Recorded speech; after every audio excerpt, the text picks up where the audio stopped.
Some scenes may not be suitable for young audiences. Parental guidance is advised. It's Brawl Game!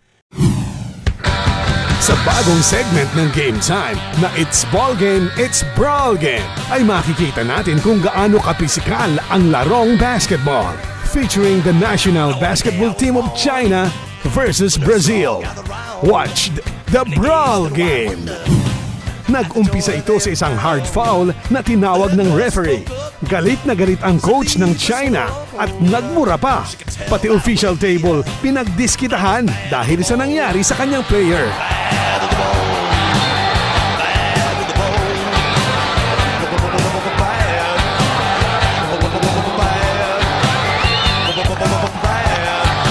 Pagkatapos noon, nag-usap-usap ang mga referee kung ano ang penalting ibibigay.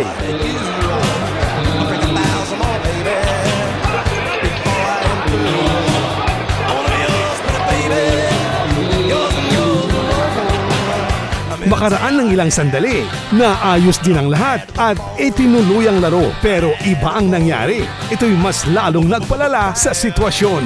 It's Brawl Game!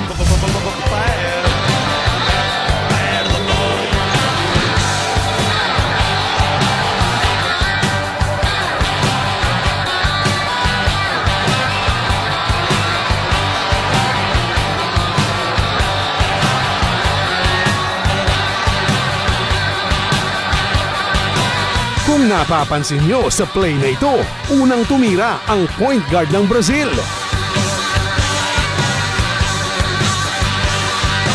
Tsaka nag-react ang Chinese player. At siyempre, pag tinira ang kasama mo, abay kailangang rumesbak ng mga kasama hanggang sa rambola na. I make an old woman blush and I make a young girl squeal. I wanna be yours, pretty baby. Yours and yours alone. I'm here to tell you, honey, that I'm bad to the bone. Bad.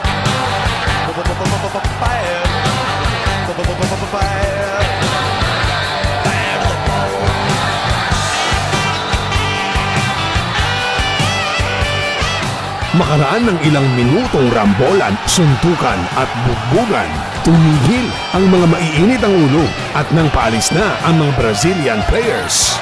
Ang mga Chinese humahabol pa at itinuloy ang bugbugan.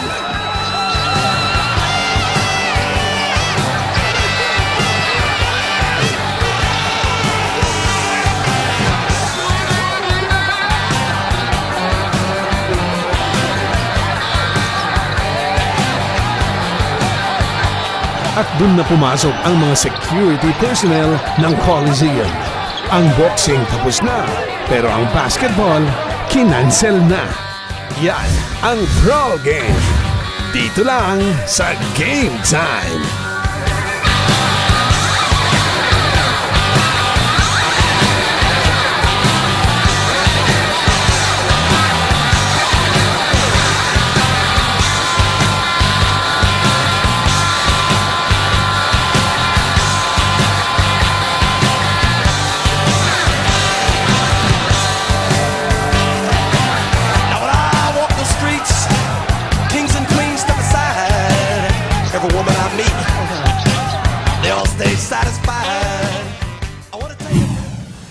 That ends our presentation this week.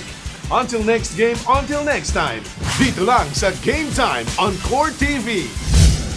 Kung meron kayong tanong, anything about sports, let us know at sasagutin namin sa abot ng aming makakaya. Email us at gametimecore@yahoo.com or join us on Facebook o kaya mag-text sa 0927-505-2783.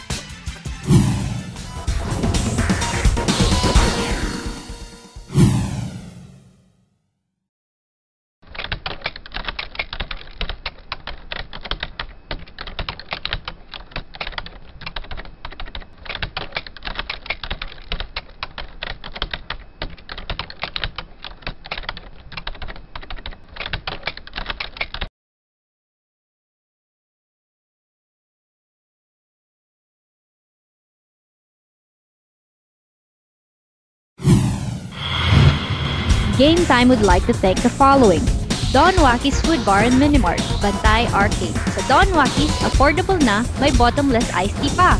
Luisa Trading, Quezon Avenue, Vegan City. University of Northern Philippines. Maxine's Boutique. Sweet and Spicy.